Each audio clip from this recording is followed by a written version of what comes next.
Berikut adalah 7 tips belajar efektif pada bagian 1 untuk mahasiswa yang bisa membantu meningkatkan produktivitas dan hasil belajar, yaitu 1. Tetapkan tujuan belajar yang jelas. Mengapa? Menetapkan tujuan yang spesifik membantu memberi arah dan fokus pada proses belajar.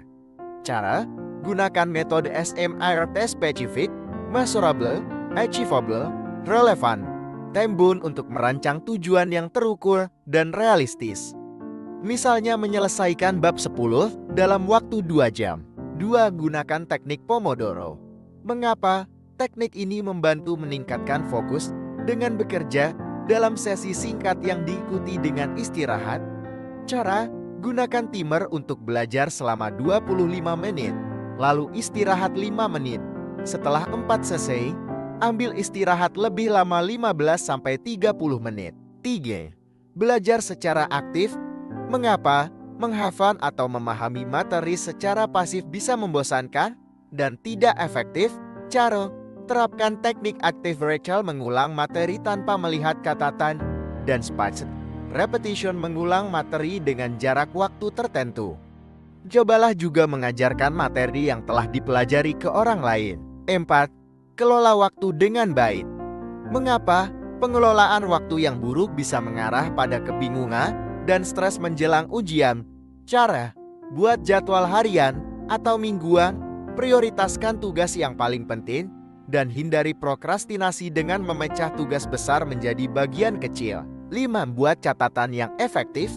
Mengapa? Catatan yang baik membantu merangkum informasi penting dan mempermudah pengulangan materi.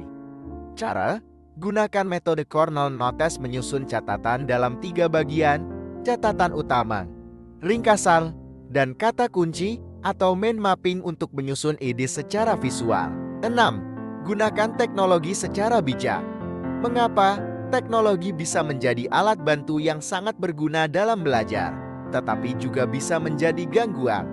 Cara: gunakan aplikasi belajar seperti Anki untuk flashcard atau Notion untuk manajemen tugas.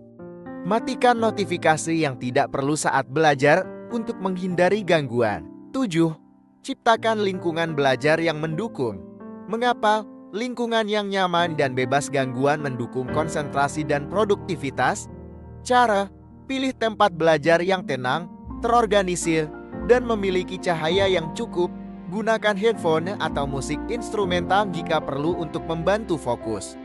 Mengapa? Teknologi bisa menjadi alat bantu yang sangat berguna dalam belajar, tetapi juga bisa menjadi gangguan.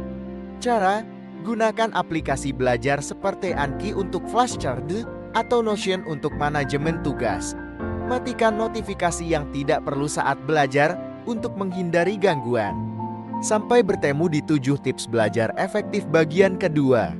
Terima kasih.